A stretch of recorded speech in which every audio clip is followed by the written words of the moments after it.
স্যামসাংয়ের A35-এ চলে আসছে সিকিউরিটি আপডেট, মানে সিকিউরিটি প্যাচ আপডেট চলে এসেছে অলরেডি ফেব্রুয়ারি মাসে সিকিউরিটি প্যাচ আপডেট। তো আশা করা যাচ্ছে আপনারা এই আপডেটটা তাড়াতাড়ি, যাদের আসছে তারা অলরেডি আপডেটটা ইনস্টল করে নেবেন, কারণ এটাতে অনেক ধরনের বাগ ফিক্স করা হয়েছে, অনেক ধরনের ইস্যু ছিল যে ল্যাগ করতো, অনেক পারফরমেন্স ড্রপ করতো, হিটিং ইস্যু ছিল, ওগুলা অনেকটাই রিসলভ করা হয়েছে। তো তাদের আপডেটটা চলে এসেছে, অলরেডি আপডেটটা দিতে পারেন। আর মেবি মার্চের সিকিউরিটি আপডেটটা আসার পরে আপনারা ওয়ান ইউআই 7টা আপডেট পেয়ে যেতে পারেন এই সিরিজের ফোনগুলোতে। তো সেটাই বোঝা যাইতেছে যে আপনারা ফেব্রুয়ারির যেহেতু সিকিউরিটি প্যাচ আপডেট চলে এসেছে আর মার্চের আপডেট আসার পরে হয়তো আশা করা যায় যে ওয়ান ইউআই 7-এর আপডেট আপনারা পেয়ে যাবেন। তো যাদের নানান ধরনের টুকটাক ইস্যু আছে, বাগ আছে, ল্যাগ করতো, তো তারা চাইলে এই আপডেটটা দিতে পারেন। এটাতে অনেক ধরনের ইস্যুই সলভ করা হয়েছে।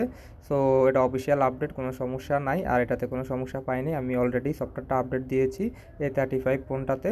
তো যাদের আপডেটটা আসছে তো তাড়াতাড়ি চেক করুন, দেখুন আপডেট আসছে কি না। আপডেট আসলে দিতে পারেন। আপডেট আসার পরে ফোনটা আগের থেকে আরও স্মুথ হয়েছে, যা আগের থেকে হিটিং ইস্যুটাও কমছে, আর ল্যাগ টুকটাক যা করতো ওগুলো এখন আর করে না। সো আগে থেকে অনেক স্মুথ হয়েছে, ক্যামেরাটাও আগে থেকে এখন স্মুথ হয়েছে, আগে যে টুকটাক ল্যাগ করতো ওটা এখন আর ল্যাগ করে না।